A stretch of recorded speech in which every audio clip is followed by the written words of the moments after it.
11 सितंबर वाला बात बताइए, दिल्ली में क्या होने वाला है 11 सितंबर? 21 अगस्त भारत बंद पूरे देश में आपने देखा क्या प्रभाव रहा। लाखों के संख्या में दिल्ली पूरे देश के SC ST समुदाय के लोग पहुंच रहे हैं और भीम आर्मी का झंडा डंडा दोनों मजबूत है।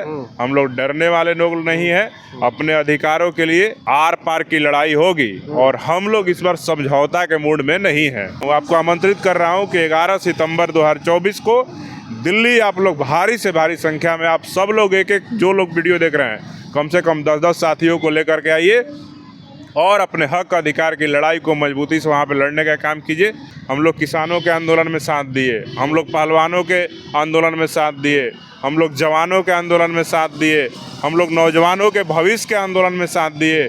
और कोई ऐसा इस देश का आंदोलन पिछले 10 वर्षों में ऐसा आंदोलन नहीं हुआ है जिस आंदोलन में भीम आर्मी, आज़ाद समाज पार्टी, SC ST समुदाय और चंद्रशेखर आज़ाद जैसे लोग उस आंदोलन में इस देश के किसी भी शोषित पीड़ित जिसके ऊपर सरकार के द्वारा जुल्म किया जा रहा है उसके साथ हम लोग खड़े नहीं रहे। राहुल गांधी जी संविधान आरक्षण की बात करते थे लोकसभा चुनाव में, लेकिन लोकसभा चुनाव खत्म हो गया। 21 अगस्त का भारत बंद हुआ, राहुल गांधी सड़क पे दिखे।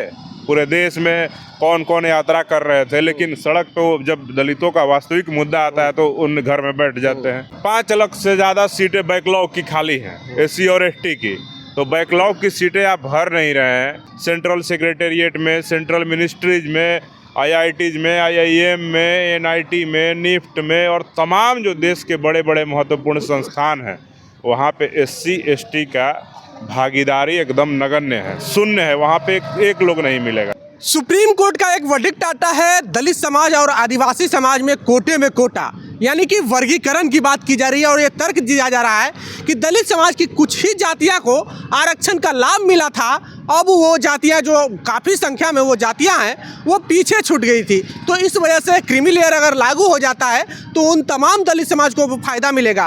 पर इसको लेकर के भारत बंद हुआ और भारत बंद सफल भी रहा।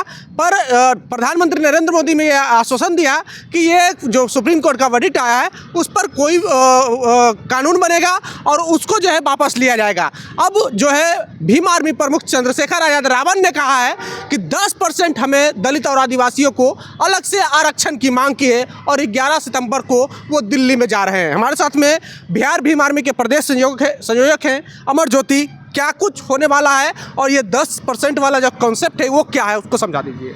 देखिए, सबसे पहले आरक्षण की जो व्यवस्था है भारत में, लोग कहता है ना मेरिट नहीं है, SC में, ST में, OBC में मेरिट नहीं है।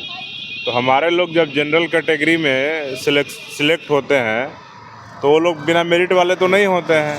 तो सबसे बड़ी बात कि आप देखिए कि अभी सुप्रीम कोर्ट ही फैसला दिया है कि जनरल कैटेगरी में अगर SC और ST OBC के बच्चे अगर आएंगे तो उनको जनरल के ही कैटेगरी में लिया जाए, न कि उनकी कैटेगरी का एक सीट SC ST और OBC का लेकर के उनका सीटें घटा दिया जाए।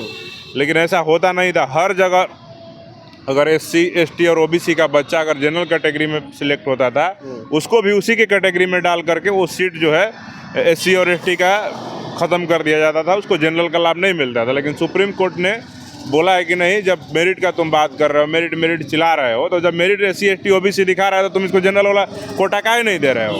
उसको तुम SC ST और OBC का ही कोटा क्यों लेने के लिए मजबूर कर रहे हो और कहते हो कि आरक्षण से योग्य लोग नहीं आ रहे हैं? तो सबसे बड़ी बात है कि योग्य लोगों जब आगे बढ़ रहे हैं तो उसको आप आने से रोक रहे हैं। दूसरी बात है कि आरक्षण में वर्गीकरण का बात कर रहे हैं। जैसे जनरल रिजर्वेशन होने के बाद भी पहले तक तो जनरल में SC ST OBC के बच्चे नहीं आ पाते थे, लेकिन अब जब आने लगे हैं तो आपको लगा कि नहीं, आर्थिक रूप से जो पिछड़े लोग हैं, चाहे वो जनरल के किसी भी जाति के लोग हों, तो आपने उनको अलग से 10% आरक्षण दे दिया। तो हमें लगता है कि बिहार में, पूरे देश में जितनी SC ST की जातियाँ हैं उनको आज़ादी के 75-77 वर्षों में जितना भी रिजर्वेशन का लाभ मिला और उससे जिन जाति के लोग आगे बढ़े, ठीक है, वो SC और ST का आरक्षण लेके आगे बढ़े। लेकिन अगर आपको लगता है कि इनके अंदर भी बहुत सारी जाति आगे बढ़ गई हैं, उनको हम दूसरा कैटेगरी बना दें, उनको जो वर्गीकरण करके उनका आरक्षण को बांट दें, तो सबसे पहले आप अलग से इनके लिए भी 15% आरक्षण का व्यवस्था कीजिए कि जिनको आप वर्गीकरण करके आप निकालेंगे या जो पीछे रह गए हैं उनके लिए अलग से 15% कोटा दीजिए, ताकि वो लोग मुख्य धारा में आ सके, आर्थिक रूप से, और नौकरियों में आ सके, शिक्षा में आ सके और बेहतर कर सके। सबसे बड़ी बात है कि कोई भी कानून को लागू करवा दिए जाना और उसको इम्प्लीमेंट करवाना दोनों अलग अलग मामला है।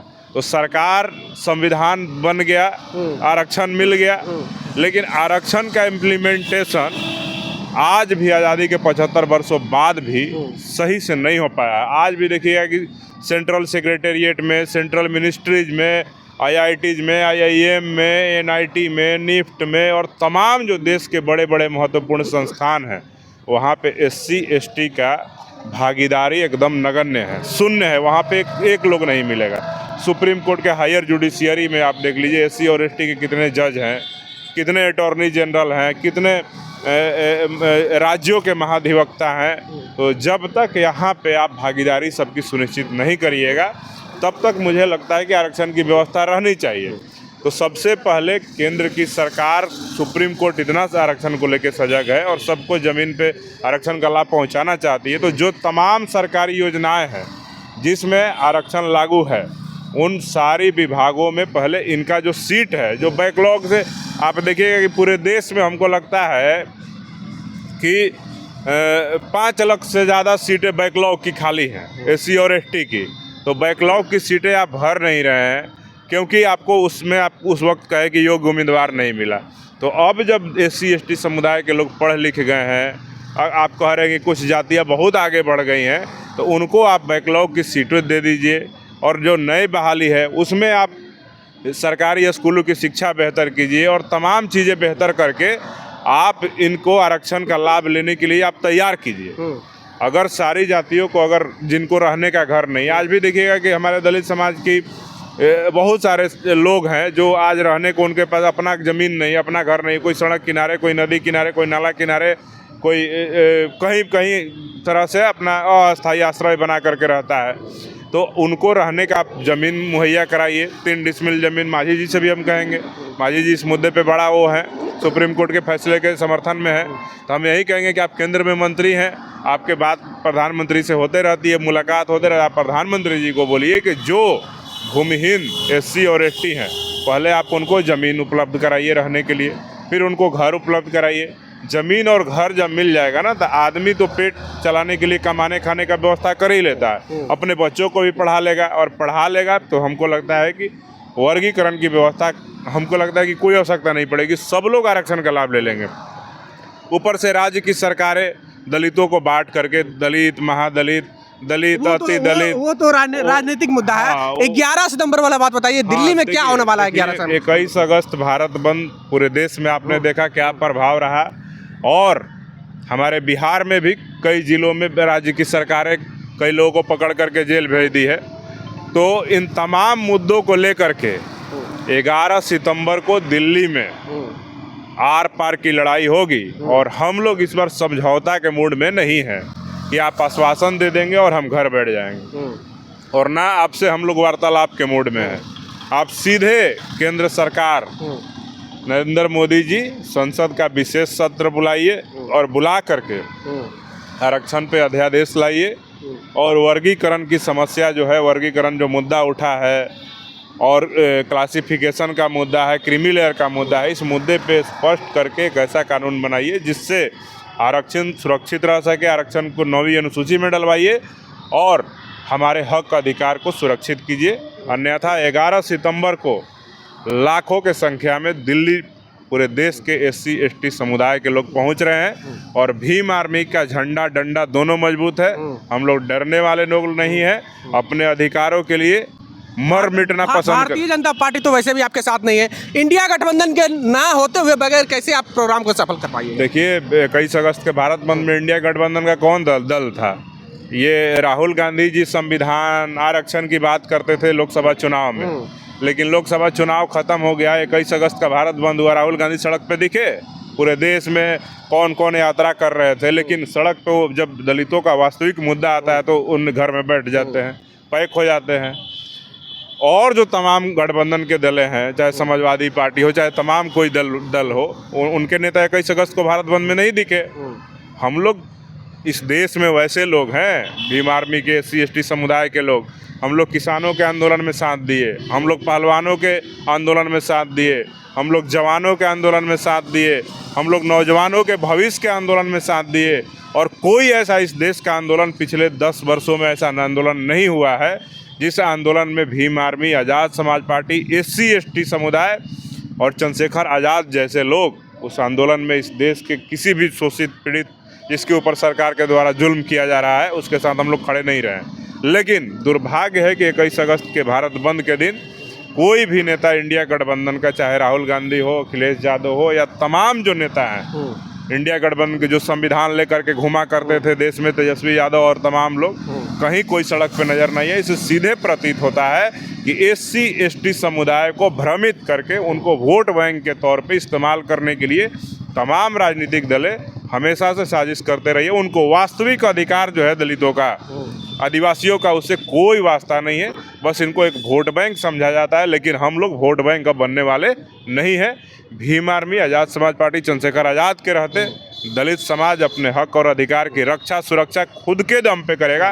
कोई इंडिया गठबंधन की आवश्यकता नहीं है। हम अपना रक्षा सुरक्षा खुद कर सकते हैं। और मैं आपके चैनल के माध्यम से सारे जो लोग वीडियो देख रहे हैं, मैं आप सबसे कह रहा हूँ, आपको आमंत्रित कर रहा हूँ कि 11 सितंबर 2024 को दिल्ली आप लोग भारी से भारी संख्या में आप सब लोग एक जो लोग वीडियो देख रहे हैं कम से कम 10-10 साथियों को लेकर के आइए और अपने हक अधिकार की लड़ाई को मजबूती से वहाँ पे लड़ने का काम कीजिए। हम सब लोग आपके साथ आखिरी दम तक लड़ेंगे। आरक्षण की लड़ाई हमारे अस्तित्व की लड़ाई है और अपना अस्तित्व हम लोग मिटने नहीं देंगे। मर जाएंगे लेकिन झुकेंगे नहीं। चलिए, तो मर जाएंगे लेकिन झुकेंगे नहीं। हमारे साथ में प्रदेश संयोजक आज़ाद भीम आर्मी के अमर ज्योति थे और इनका कहना है कि देश के तमाम देश हित में जो आंदोलन हुए उन तमाम आंदोलनों का चंद्रशेखर आज़ाद और SC/ST समाज ने समर्थन किया, पर 21 तारीख के भारत बंद के आंदोलन में ना ही तो राहुल गांधी दिखे और ना ही तेजस्वी यादव दिखे और ना ही जो समाजवादी विचारधारा के लोग हैं वो दिखे। बहरहाल आपकी क्या प्रतिक्रिया कमेंट बॉक्स में जरूर दें। अगर आप YouTube चैनल पर देख रहे हैं तो चैनल को सब्सक्राइब कर लें, फेसबुक पेज पर देख रहे हैं तो पेज को लाइक कर लें। बहुत बहुत धन्यवाद।